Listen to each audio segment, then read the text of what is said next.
These just don't belong here. I think this is inappropriate material for a residential area. Sean Preston and Tom Seablum want to strip their neighborhood of these. Some of this stuff you can't even show on TV. Bright red racks filled with magazines of barely dressed ladies offering a good time just a phone call away. We don't have a problem with these things, we understand, but they should be on the boulevard, not in a residential area. We have school buses stop here during the week and the kids go up and down Agate all day long. The old phrase comes to mind, you can't judge a book by its cover. From the outside, they don't look that bad though. I mean, these girls have clothes on. That's correct. But it's once you get inside and you open these up, as you can see, everything changes. Sean and Tom live in these two condo communities, Park Avenue and Manhattan, just off the boulevard and Serene Street, which is several blocks away from the South Point Casino. I think they should move them, put them back down there where they belong. Parents in that neighborhood agree with Sean and Tom. I see you're walking your little man here and you just went past those magazines. What do you think about that? Well, I had to steer his head away from it because I don't think that's appropriate for him to see. I think that's the wrong place for them to be. In the hour that we were in Sean's neighborhood taping this story, we looked around in a 2-block radius and we found not just 1, 2, 3, 4, 5, or even 6 or 7, but 8 of these magazine racks featuring the ladies of Las Vegas for hire. Unfortunately for these concerned residents, the law is not on their side. This has been extensively litigated and negotiated, and the content of any of these racks has been determined to be free speech under the First Amendment to the Constitution. Near the boulevard in Silverado Ranch, Dan Ball, News 3.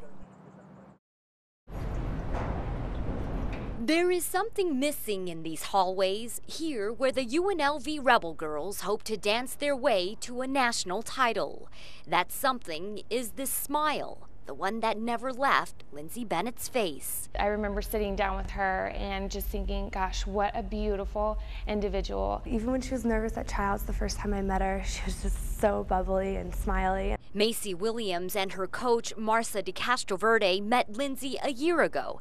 And since that day, they say Lindsay's love of life and love of dancing never strayed. She would come in at 6:20, never late, and she would have wide eyes and a smile. It was just, we always had so much fun with Lindsay. It was never a sad moment. The UNLV campus is where Lindsay spent most of her time. In fact, her friends believe she was leaving here to go home that tragic Wednesday night. We were discussing her birthday because we were all talking about how on Saturday she wanted to go to the M and lay out by the pool. Just days away from her 19th birthday, a wrong-way driver took Lindsay's young life. All over the web, hundreds of messages of prayers and condolences are pouring in, giving a glimpse of just how loved Lindsay Bennett was and still is. I'll miss seeing her, you know, every day and just spending time with her. And she had a captivating smile that just kind of spread across all of us. Best remembered for that bright smile and a spirit that will continue to live. Hetty Chang, News 3. It's a dream. Yeah. Thank my you. honey bunny. Jean and Mickey prove that it's never too late to find love. At 81 and 72, they met, of all places, online. I went on and I scrolled through and I came across, again, this picture of this gentleman who was truly the ugliest picture I ever saw in my life. But all of that changed during their conversations and on their first date. And I heard someone say, Mickey, and I turned around, and there I see this tall, thin, nice-looking man with white hair, and I thought, oh my God, you know, that was it.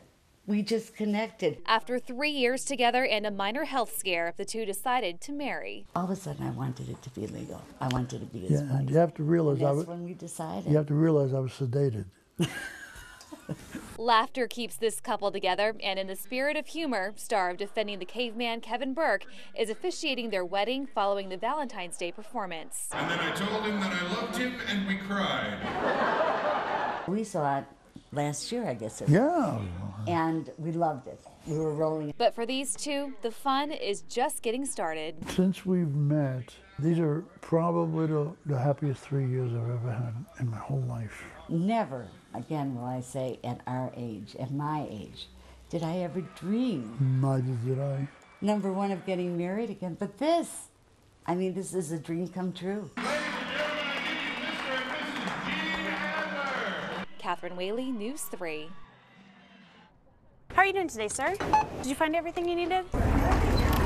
A brand new Target opens its doors. It's always exciting when new things are opening up on our side of town. And now customers are pouring in to see what's in store. I wanted to check it out. Wanted to see what they had, what was going on out here. This new Target prototype doesn't look like any other in the Valley. Pharmacy has moved closer to the front doors for convenience. We have a Starbucks, we have a Target cafe. From chips to pizza to toilet paper. The store also boasts an expanded grocery area and 165 new employees. Did you guys find everything you needed today? Yes, we did. Perfect. Like so many others in this economy, Tara Losi was desperate for work. I mean, you call 100 places and no one is hiring. So it was great that Target was able to hire so many people. Managers had no problem filling all of those empty job positions. Now, filling shopping carts is the goal. Your total today is going to be $71.60. Target managers are hoping to cash in on the company's price-conscious image. We're really driving a value message with our guests and trying to make sure that we're very competitively priced. It's a strategy Target hopes will pay off, even as people struggle to make every dollar go farther. Here you go. Catherine Whaley, News 3.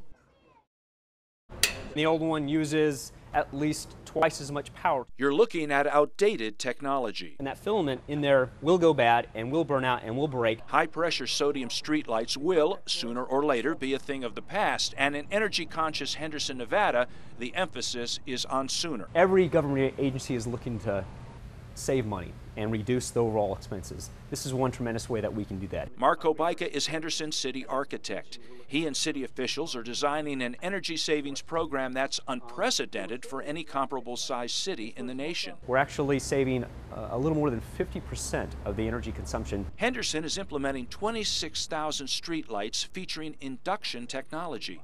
The induction lights use transformers and emit a whiter light that is less distortive at night, a safety improvement endorsed by many police departments. Philosophically, the city has taken some major steps into becoming a more sustainable city, as well as lessening our carbon footprint. It also makes good business sense. At last night's City Council meeting, the City of Henderson received a rebate check from Nevada Energy for, get this, $150,000. While Henderson implements, Las Vegas remains in the planning stage. We're testing several different products out there. They're in test right now. The wait may be worth it for city taxpayers. We're looking at a savings on our electrical bill of about $500,000 to $700,000 a year. Meanwhile, Henderson officials push forward, stressing that street lighting is just one piece in a comprehensive energy savings game plan. And this is just one aspect of looking at our existing infrastructure and trying to take advantage of technologies where we can save on things that we've already done and infrastructure we've already built. With pun fully intended, the future looks bright.